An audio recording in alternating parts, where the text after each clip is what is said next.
ಒಂದು small summary. It's a small summarization of what I know and what I've learned, and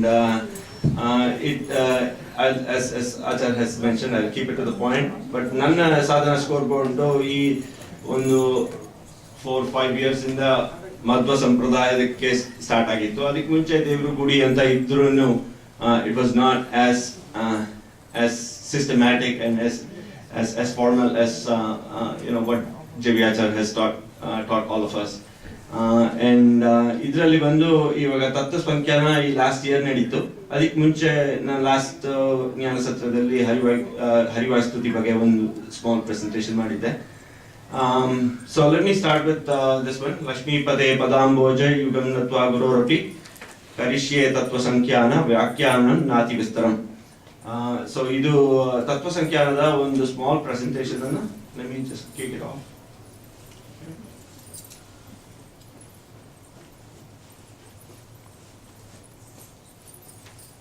Okay.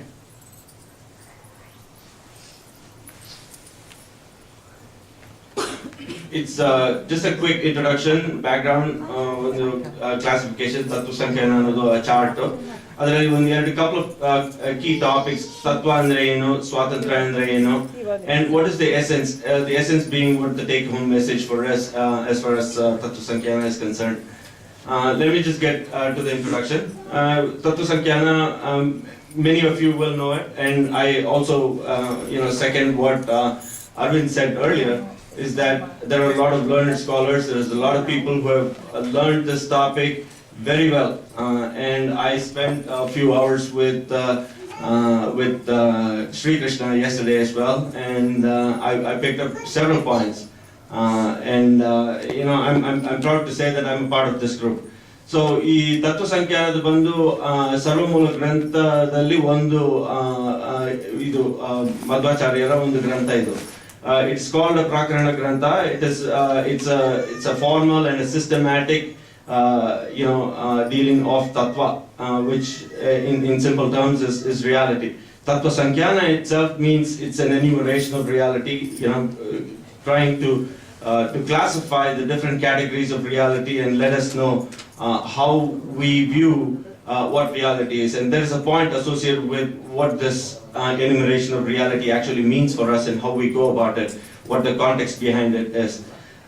It's a short work of 11 verses, and ಇದರಲ್ಲಿ ಬಂದು ಮಧ್ವಾಚಾರ್ಯರ key philosophy or a simple logical explanation ಇಂದ it makes it very easy to understand.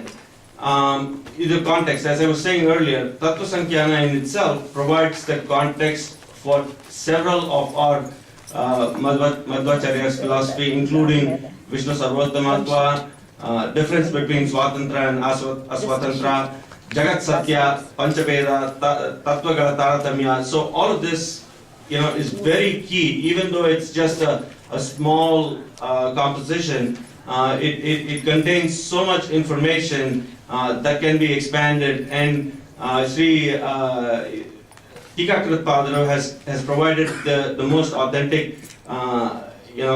vyakhana of this grantha, which enables every scholar in the Madhva world to understand Tatvasankhana and our philosophy.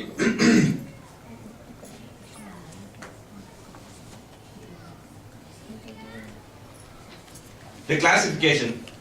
It's a simple chart, and we are all very corporate-oriented people, I suppose. So understanding charts is very easy for us. The Tattvada classification bandu starts with the reality of Swatantra and Aswatantra. Swatantra in this context, adu ನಾವು ಸ್ವಲ್ಪ ಹೋಗುವಾಗ ಇನ್ನು ನೋಡ್ತಿರೋಣ. And then Swatantra and Aswatantra is the primary basis of what the entire Madhva philosophy stands for. And if you look at it over here, just real quickly, Swatantradalli, Sri Hari is the only entity in Swatantra, but he encompasses everything, okay? And everyone else, starting from Lakshmi to Vaidevu to everyone else, falls within the Aswatantra category. So we'll understand a little bit more about Swatantra and what makes Swatantra and how Sri Hari gets his Swatantra. We'll look at this in a second. Bhava, abhava ಅನ್ನೋದು ಬಂದು is the next concept within the Aswatantra thing.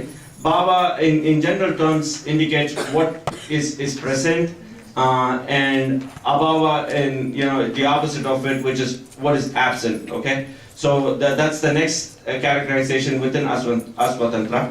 Bhavadalli you have Chaitana and Achetana. Chaitana Bandhu, you have it can be related to jivas, but in real terms you can say, hey, that can be touched, felt, and perceived. And Achetana, and Achetana is you can say jadas. So that's the broad classification of bhava. Bhava again simplifies what is present, and then you go down further down this thing. I will not be able to go through the entire classification or categorization over here, and as I said, I'll touch upon some of the just key points that we know from tatvasankyana. So moving on to the tatvasankyana classification, why is it needed? Okay, you can just classify tattva or reality into some basic format. You can say, hey, Chaitana ide, ikade achetana ide, something that can be touched, perceived, and the other side you say something that cannot be touched, perceived, or felt. And you say, hey, if you know the difference between the two, this categorization is good enough for me, because there is something that is truth, there's something that is not truth. So idaradu matra tilkonಡ್ರೆ ನನಗೆ ಸಾಕು ನನಗೆ ಅಂತ. But the whole purpose is that if you spend time understanding the categorization over here, you will realize that for us it is a vehicle to get to the moksha sadhana. I mean, to be able to perform the sadhana that we require, we need to take the approach of understanding the universe in its totality. And then there is this entity, this Swatantra entity that controls this universe, annodana tilkondre, then we are able to enjoy the fruits of this categorization as opposed to spending time on dissecting this categorization and making it more complicated for ourselves. So adike Jayatirthara helidare, I mean, it's the effort of understanding or categorization is like counting the sand particles on the banks of river Ganga, but whereas you could actually be spending time taking a holy dip in Ganga and earning its merits. Tattva. So tattva, the definition in there, tattva is, and again, as I said, as much as I come across as a professor or lecturer trying to say anything, I've just taken probably the first step in this whole episode. Okay, so I probably understand this far less than anybody here. But this is my opportunity to kind of explain what I understand of this. Tattva in reality means is any reality entity that is indisputable.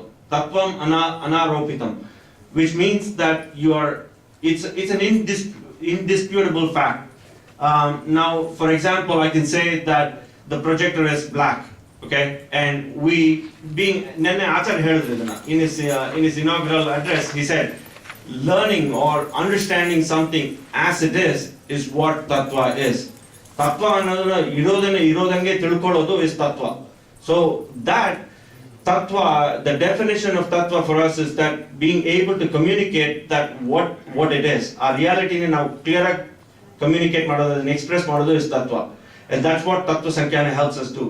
The second part of it is that irodange tilkolodu is the tattva jnana or yatartha jnana. And tattva jnana over here actually means that ivaga naan ಹೇಳ್ತೀನಿ ಇದನ್ನ, this projector is black in color anta. That is the tattva that I communicate over here. But for someone to understand that this projector is actually black means that they understand in exactly what the way the tattva is being communicated. And so that is the yatartha jnana that comes from the learning of the tattva. What is not tattva? Tattva, something that is inconsistent in things that are non-existent, things that are, I mean, one just quick example, although it relates to another part of tatvasankyana also. One example that I can state over here is that tattva, non-tattva, somebody walks into a room, it's a dark room, and then they see an image that looks like a snake, and you turn on the light, and you realize that it's not a snake, it's after all a rope that's out there. And what this signifies for us is that this is first of all, this is not tattva. The reason because is that your understanding of what it is was incorrect in the first place to start with. When you put on the light, when you got to understand what reality is, then you realize that the reality is something that's different from what you understood before. So trying to find inconsistent realities or trying to find things that are not explained clearly will lead to something that is not tattva.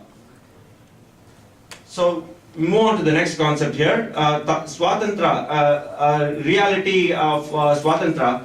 Swatantra means independence. We all know that. But in this context, it means a lot more. It means some entity that is absolutely independent or independent in all respects. And either the tatvasankhyana definition alli, the three key attributes of an entity to be completely independent is its satta, its pramiti, and its pravritti. Satta means the existence itself. The very existence of that entity should be completely independent. So, for example, if Shri Hari na tokondre now, Shri Hari is completely independent. He has no dependency on anybody, any entity, or any reality, or any other object that controls him or that is controlled, that has control of him. So that clearly signifies that the existence of the entity is a key aspect of swatantra. Pramiti, in terms of knowledge and in terms of pravritti, we cannot profess to understand any bit or part of what knowledge or action Shri Hari is capable of, the swatantra entity is capable of. But from a definition standpoint, we can relate to this, that say that anybody that has this infinite knowledge, this infinite capability to action is the independent entity over here. We know about very small things in this universe, and in our planet Earth, we see things happening on a day-to-day basis which we have absolutely no control over. Okay, and you can form it in many different names, but there is a controlling authority who has the ability to control through his knowledge and through his action everything that goes on in this universe. And that definition of that reality entity for Swatantra is Shri Hari. And hence, relating it to our philosophy, we go to the Hari Sarvotama concept. So every time we do something, we say, hey, Hari Sarvotama, and then we go, why Jivotama? So that's an overview of Swatantra. Aswatantra Tattva is dependent on Swatantra Tattva for the above. So anything that is dependent on the independent entity for its existence, for its knowledge, and for its action is what we term as the Aswatantra Tattva. Okay, now going on to the next part of it, what is Aswatantra Tattva, and what are its, how is it categorized? It's categorized into bhava and abhava. And bhava,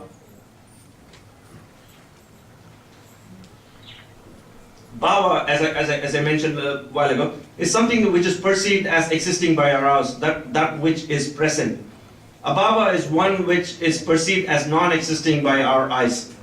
That's a very simple term or definition, and I'm quite sure there's a lot of explanation behind this. Abhava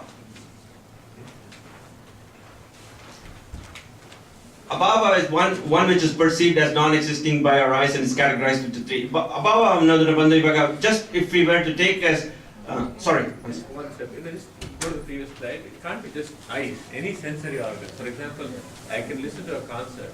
I can't see the concert, but it's still bhava because I can say. I thought about that, and I thought that I might be confusing myself and not only confuse others.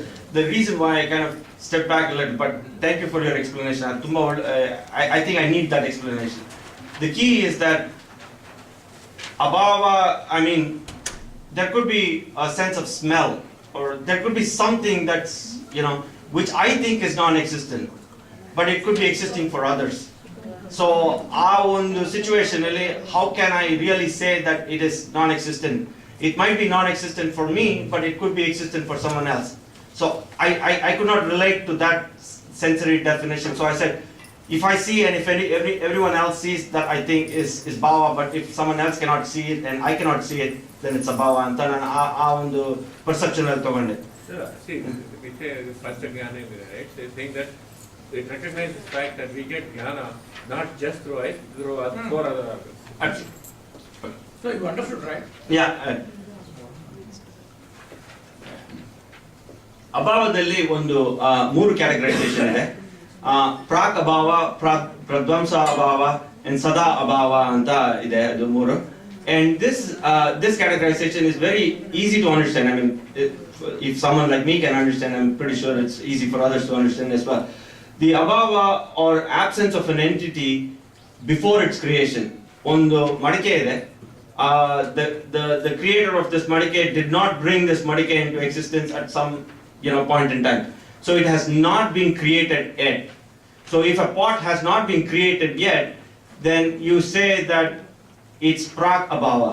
It's absent because it has not been created.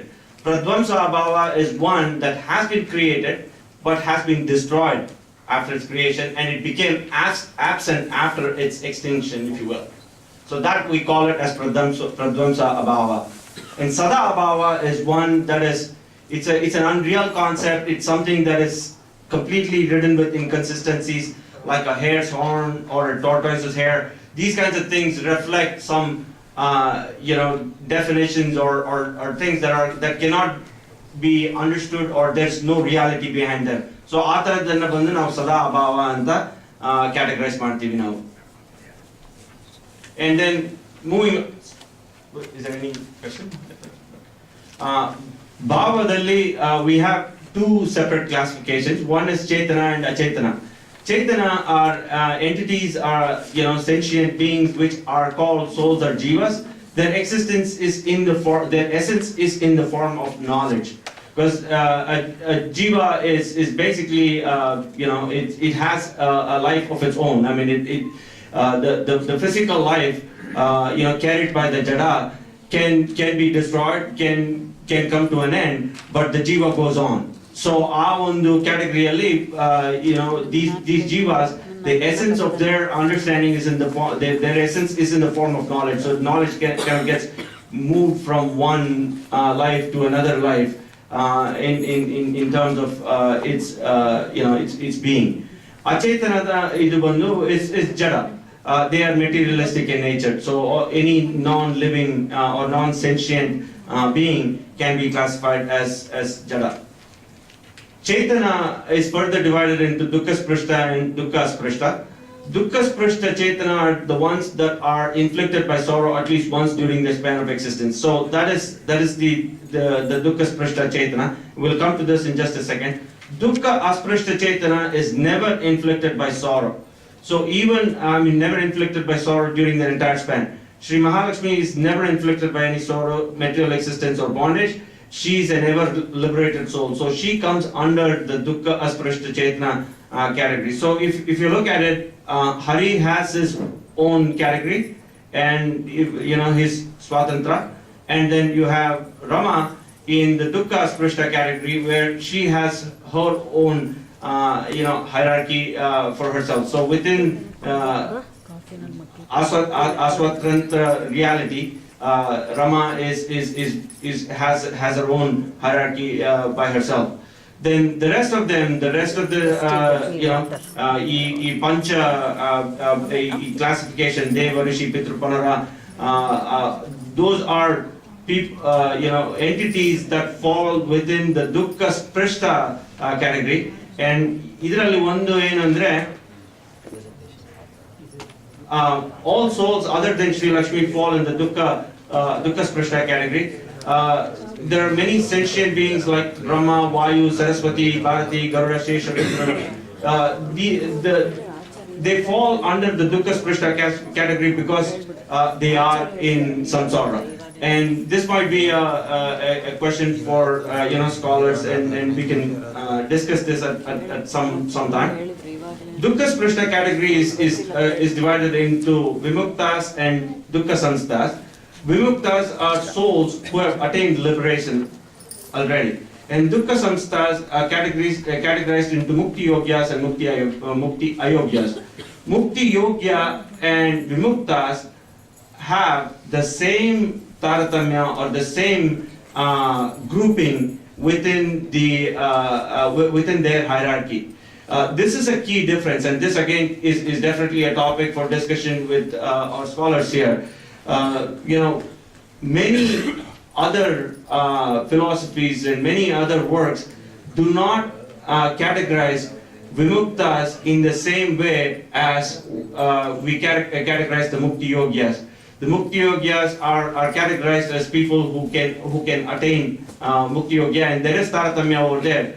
But when it gets to vimuktas, almost all other philosophies consider that there is no categorization when souls achieve their salvation. So all souls are equal. I mean, there's no difference when they achieve. That's a key difference for us in terms of our Madhva philosophy, where we recognize that souls not only have a difference while they are mukti yogyas in the in the present world, they also have the categorization or taratamya when they achieve salvation as well. So that's one thing. Illi onde one quick topic idan matra matadi I think I should be able to wrap this up in a couple of minutes. So Achaitanadalli there are categorization of nitya, anitya and nitya anitya. Just a simple explanation of this term: nitya is something that is permanent, never perishes. The example, Vedas are they have no end or no beginning. They continue forever, and they come into existence in every every yuga, if you will, in their own cycle. Anitya, of course, entities that perish in due course. And nitya anitya is a very, very good concept, and one thing that actually resonates with a lot of us is the concept of kala over here. Kala, by sheer definition, is anitya, means it has no beginning or no end. Kala goes on forever. But in our in our existence, in our lifespan, if you will, we recognize kala in terms of idon chana, idon taso, idon. So you have the categorization of kala in terms of the time that we break down, and we can say, hey, ಒಂದು 10 ನಿಮಿಷ ಹೋಯ್ತು. I mean, you can say that 10 minutes went away. You destroyed those 10 minutes. So it's a perishable item in terms of its lifespan within our existence, if you will. But kala as a whole is an anitya concept, and that again is a much wider and a broader topic that we can talk about with help from our learned scholars here.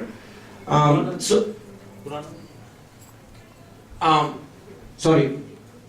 ಪುರಾಣ ಏನು ಇಲ್ಲ ಪುರಾಣ ಹೆಂಗ್ ಹೇಳ್ತೀರಾ ನಿತ್ಯ ಅನಿತ್ಯ ಹೆಂಗೆ ಪುರಾಣ I will throw it to our scholars here. Take the easy way out. Purana ಬಂದು the spirit, whatever is the thing is always nitya. But Nitya. way it is nitya, Expressed. but what it is expressed, how it is expressed Manifestation. varies from one day of Brahma to another day. So ಅದು ನಿತ್ಯವೂ ಆಗುತ್ತೆ, ಅನಿತ್ಯವೂ ಆಗುತ್ತೆ. So but ಒಂದೊಂದು ಯುಗದಲ್ಲಿ ಭಾಗವತಂ ಬರ್ತಾನೆ ಇದೆ. the essence and the spirit remains the same. But ಅದರಲ್ಲಿ ಬರುತ್ತೆ Trivikrama, he lifted his right foot, ಇನ್ನೊಂದಲ್ಲಿ left foot. So ಈ ತರ ವ್ಯತ್ಯಾಸಗಳು ಬರ್ತಾ ಇರ್ತವೆ. The core message remains the same. The core message is nitya. That means, even though it's pura, that means more like old wine in the new bottle. Pura pinava, the word itself indicates. So how it is means sukshma rupadalli ಅದು ನಿತ್ಯ, ಸ್ಥೂಲ ರೂಪದಲ್ಲಿ ಅನಿತ್ಯ. ಅಂದ್ರೆ ಏನು? ವರ್ಣಕ್ರಮ, the letters, the formation, the sentence structures, they change. Suppose the Bhagavata came now. Expression is different. Like Bhagavata came now, it gets removed. Next Kalpa again the Bhagavata comes, the Varnakrama, the formation, the sentence structures, they will change. But lot of concepts are similar concepts. Some concepts there will be small change. It's not exactly the same concept. I mean, like even the concepts will change. For example, Trivikrama, lifting left foot, right. The concept is, but lifting the foot is there. Maybe left foot, right. So that kind of variations are there. Another example is basically in Ramayana. Is Lakshmana elder to Bharata or is Bharata elder to Lakshmana? This is because if you look at different pieces, some may say that Lakshmana is elder, some and actually our Acharya has said that this is basically this kind of varies between Brahmakalpa and Kalpa, but in the majority of the Brahmakalpas, Lakshmana is elder to Bharata. But there could be some places where Bharata is Bharata. So these are some nuances that. ಅದು ಇನ್ನೊಂದು ಬಂದು ನರಸಿಂಹದೇವರು ಎಲ್ಲಿಂದ ಬಂದ ಅಂದ್ರೆ ಕಂಬದಿಂದ ಬಂದ ಅಂತ, ಇನ್ನೊಂದು ವನದಲ್ಲಿ ಕಾಡಿನಿಂದ ನರಸಿಂಹ ಬಂದ ಅಂತ ಇನ್ನೊಂದು ಪುರಾಣ. ಸೊ ದಟ್ ಈಸ್ ಎಲ್ಲಿಂದ ಬಂದ ನರಸಿಂಹ? ಅದು ಪುರಾಣದಲ್ಲಿ ಟ್ರೆಡಿಷನ್ಲಿ ಕರಪ್ಟ್ ಆಗಿರೋದು. ಇದು ಬಂದು ಇಂಟರ್ಪೋಲೇಷನ್ ಇಲ್ಲ.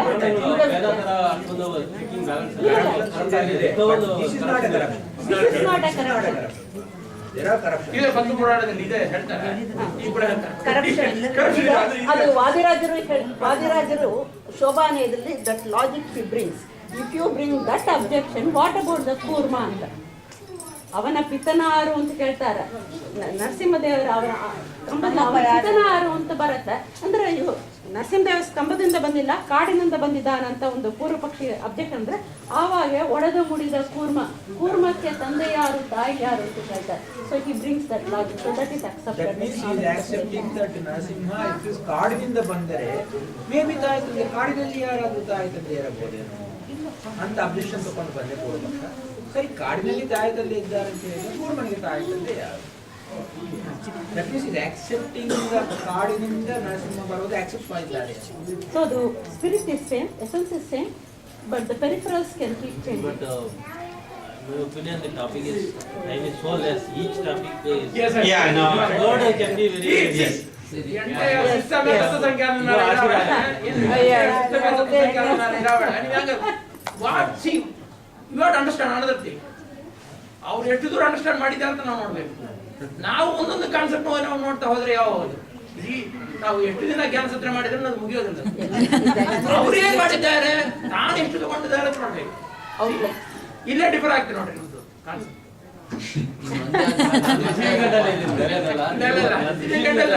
ಅವರು ಅವರೆಷ್ಟು Yes. In one point, Vedas on the other hand do not change between kalpa. Even By virtue of being apaurushaya and not having any authoredness, Vedas are always determined to not change. Including the sound. ಅದು ಆಚಾರ ಹೇಳ್ತಾರೆ, ಅದು ಆಚಾರ ಹೇಳ್ತಾರೆ. ಅಂತಾರಲ್ಲ ಏನೋ ನಾಲ್ಕು ಇದು ಕೊಡ್ತೀವಿ, ದುಡ್ಡು ಕೊಡ್ತೀವಿ, ಟೇಬಲ್ ಮಾಡಿ ಕೊಡ್ರಿ ಅಂತಂದ್ರೆ ನಾವು ದುಡ್ಡು ಕೊಟ್ಟ ಟೇಬಲ್ ಮಾಡಿ ಕೊಟ್ಟ ಏನಿದೆ, ಏನು ವ್ಯತ್ಯಾಸ ಇದೆ? ಇತರಲ್ಲ ಹೇಳೋದು. ಬಟ್ ಆಚಾರ ಅಂತಾರೆ ಸ್ವರದಲ್ಲಿ ಕೂಡ ವೇದದಲ್ಲಿ ವ್ಯತ್ಯಾಸ ಇಲ್ಲ. ನಾನು ಸುಮ್ಮನೆ ದುಡ್ಡು ಕೊಟ್ಟೆ ಟೇಬಲ್ ಕೊಟ್ಟದ್ದು ಹೇಳಬೇಡ್ರಿ. ಅದರಲ್ಲಿ ನಾವು ನಿಜವಾಗಿ ಬಂದು ವೇದದ ಅಪೌರುಷೆಯನ್ನು ನಾವು ಬಂದಿವಿ. ಅದಕ್ಕಂತಾರೆ to the bottom level. See, Veda Nityatva is also very intimately tied to Veda apaurushaya. ಸರಿ, ಒಂದು ಕ್ವಶನ್ ಕೇಳಬಹುದಾ? ಪುರಾಣದ ಬಗ್ಗೆ ಯಾಕೆ ಕಲ್ಪಕ್ಕೆ ಯಾಕೆ ಚೇಂಜ್ ಆಗಬೇಕು? That's a longer discussion. ಯಾಕೆ ಚೇಂಜ್ ಆಗಬೇಕು ಅಂತಲ್ಲ, ಚೇಂಜ್ ಆದರೂ ಕೂಡ ಸ್ಪಿರಿಟ್ ಚೇಂಜ್ ಆಗಿ ಅಂತೇಳಿ. ಯಾಕೆ ಚೇಂಜ್ ಆಗುತ್ತೆ? ಪುರಾಣಗಳು ಹೇಳುತ್ತೆ, ನಡೆದ ವೃತ್ತಾಂತವನ್ನು ಹೇಳುತ್ತೆ. ವೃತ್ತಾಂತಗಳು ಯಾಕೆ ಚೇಂಜ್ ಆಯ್ತು ಅಂದ್ರೆ, ಯಾಕೆ ನೀವು ಹೀಗೆ ಮಾಡಿದ್ದೀರಾ, ಯಾಕೆ ಹಾಗೆ ಮಾಡಿದ್ದೀರಾ ಅಂತ ಹೇಳಿದ್ರೆ ಸಮಾಧಾನವೇ ಇಲ್ಲ.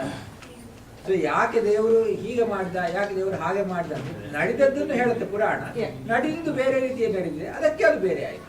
ಭಗವಂತನ ಸಂಕಲ್ಪ ಈ ಆಕಾರ ಈ ಸಿಚುವೇಶನ್ ಹಿಂಗೆ ಆಗ್ಬೇಕಂತ ಅದೊಂದು ಡಾಕ್ಯುಮೆಂಟ್ರಿ ಈ ಥರ ಈ ಹನುಮಂತರದಲ್ಲಿ ಈ ಥರ ಆಗಿದೆ ಅಂತೇಳಿ ಡಾಕ್ಯುಮೆಂಟ್ರಿ. ಅವರು ಹೇಳಿದಾಗ ಹೇಳಿದ ಹಾಗೆ ನಡೆದಿದ್ಯಾ ಹಾಗೆ ಹೇಳ್ತಾ ಇದ್ದ. ಆ ಇವೆಂಟಿನ ನೀವೇ ಇಬ್ಬರು ಡಿಸ್ಕ್ರೈಬ್ ಮಾಡಿದ್ರೆ you want describe it the same way with the same words. Exactly. That's correct. That's a good Very point. good. See, ultimate ನೋಡ್ರಿ ಇದರಲ್ಲಿ ಏನ್ ತಿಳಿಯುತ್ತೆ, ಆಗಲೂ ಸರಿ ಭಗವಂತನ ಸರ್ವೋತ್ತಮತ್ವಕ್ಕೆ ಏನು ಪ್ರಾಬ್ಲಮ್ ಬರೋದಿಲ್ಲ ಕೃಷ್ಣ. ಆಗಲೂ ಸರಿ ಕೊನೆಯಲ್ಲಿ ಏನ್ ತಿಳಿಸ್ಬೇಕಂದ್ರೆ ಭಗವಂತನ ಸರ್ವೋತ್ತಮತ್ವಕ್ಕೆ ಏನು ಪ್ರಾಬ್ಲಮ್ ಇಲ್ಲ. ಈ ಸ್ಪಿರಿಟ್ ಇದ್ರೆ ಅಂತಿಲ್ಲ ಏನರ್ಥ, ಆ ಭಗವಂತನ ಸರ್ವೋತ್ತಮತ್ವಕ್ಕೆ ಯಾವ ಒಂದು ಭಂಗವೂ ಇಲ್ಲ. ಹಂಗ ನಾವು ತಿಳಿಬೇಕು. That is the understanding of this. ಇಲ್ಲಾಂದ್ರೆ ಇನ್ಎಲಿಜಿಬಲ್ ಜೀವಾಗ ತಪ್ಪಾ ತಗೊಂಡು ಇದೆ ಪುರಾಣವೇ ತಪ್ಪು ತಗೊಂಡು ಹೊರಡಲ್ಲ ಅದಕ್ಕೆ ತಾನೇ ಒಂದು ಗುರು ಮೂಲಕವಾಗಿ ತಾನೆ it is a text just the way you go to university and not sitting at home or through the internet. Same way ಶಾಸ್ತ್ರ ತಿಳ್ಕೋಬೇಕಂದ್ರೆ through guru only. Just because you have a translation, you cannot read it. So ಇದ್ರದ್ದು essence or take home message ಏನಂದ್ರೆ, ಒಂದು I mean a seeker must know that Supreme God Shri Vishnu is the primary cause of the eightfold activity of this universe. ಇದು ಆ ತತ್ವಸಂಖ್ಯಾನದಲ್ಲಿ ಬರೋದದು. So everything that is in existence will come in existence, will be destroyed. Everything related to the jivas, everything related to the jadas is controlled by Shri Vishnu. And whatever I should say activity or reality is associated or bestowed to each of the jivas is based on their yogyata. So that I think is what the message is, because we saw the taratamyas even in the mukti yogyas and the devru rishi guru atara. So you have taratamya over there, and you get your benefits and you get your results based on your yogyata. So that I think is one of the key take home messages for all of us. This preempts the knowledge of the universe in all its diversity and dependencies of Shri Vishnu. Thus, the knowledge of Ishvara is essential for obtaining liberation. So, namge Acharya tilskotirodu enandre, the key thing being that for us to get to the path of liberation and get to liberation, we have to follow a certain sequence, as what is illustrated over here. So, our hierarchy anna idanna ನಾವು follow ಮಾಡಿದ್ರೆ, without questioning and without